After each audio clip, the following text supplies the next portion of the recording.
Rhetorically speaking, the difference between class analysis and liberal individual analysis, and the way they present politically, it's not actually that great, speech to speech. Like, people don't normally go out there and say, like, proletariat, bourgeoisie, whatever the fuck.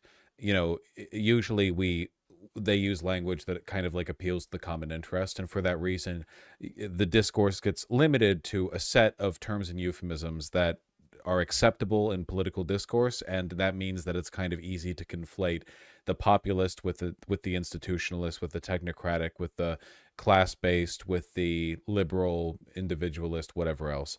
And some of these, they get dangerous, man. They get really, really, really dangerous. It's you got to watch out for that shit. It's more, in a way, it's almost more dangerous than the outright fascist, because the outright fascist in many cases makes a fool of themselves, and sort of limits their own power. Whereas the, like, neoliberal, coded, coded non-populist rhetoric or whatever can sort of weaken the system in a way that people cheer for. The same thing happened with Macron over in France, with Tony Blair in the UK, where you have these, like, very handsome, popular, charismatic leaders who kind of erode the institutions they claim to represent, because they're not addressing these critical underlying class elements. And Trudeau as well. Yeah, it's always like handsome, charismatic, sex appeal guy with a lot of riz, and then they come out promising hope and change, but it turns out they're neoliberals, and then like over their term the far right rises. This has happened like all over the place, and there's a reason for that. It's not a coincidence. It's because this rhetoric, it's very weak in ways that aren't always easy to immediately appreciate. So it agitates me a little bit when I see what I perceive as people, like, going along with it, because it sounds so close to correct. You know what I mean? Like, it sounds like it should be on the ball, but there are critical issues. There are core problems with it.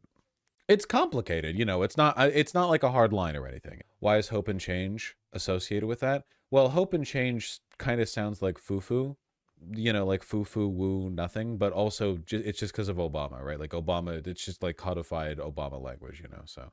I assume I'm a lib by your definition. I think history is a struggle between both nations and classes at the same time. I think we're currently in the age of robber barons. Big correction is needed. But I think dismantling state and private property might be too far. Does that make me an enemy of the project? On a long enough time scale, possibly. Yeah, I mean, it kind of depends. I'm not, like, I don't want to be too essentialist about it. I don't think that being a liberal means you're, like, innately incapable of reasoning.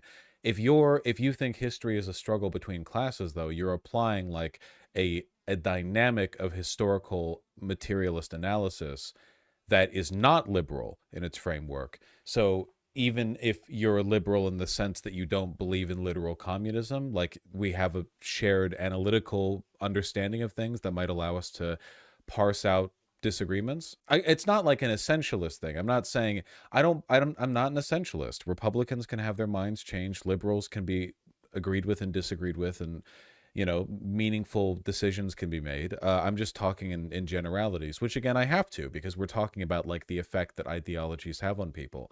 Millions of people. I can't really speak to how it has an effect on every individual. That's not possible. But yeah, I don't want to imply that if you're a liberal, you're like a lesser being or anything, except for when it's funny for me to do so. If it would be funny for me to say that, I will say it.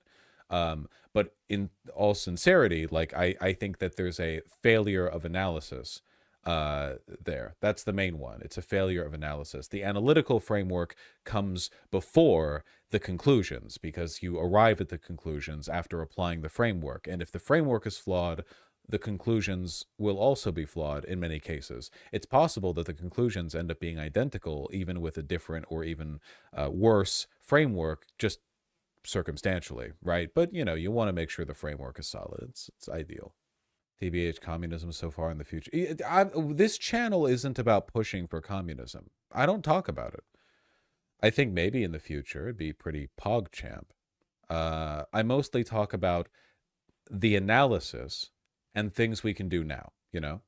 Things we can do now, definitely including the anti-fascism element. That's probably the most important bit. But for me, it's about the analysis. And I think that with the analysis, if you have the right analytical framework, you can end up maybe down the road forming conclusions that are, some might say communistic, very left-leaning. I thought this channel was MSNBC, but they say retard. That's what I worry about sometimes. I've been really hyped up for Kamala replacing Joe Biden, but you guys have to remember the stuff that I've been saying about Kamala Harris, it hasn't been about how good she is. I almost never talk about that. I talk about how effective she's been. Huge difference. If I was jazzed up about how good Kamala Harris was, then, I mean, I would like her the way I like Bernie Sanders. And I don't.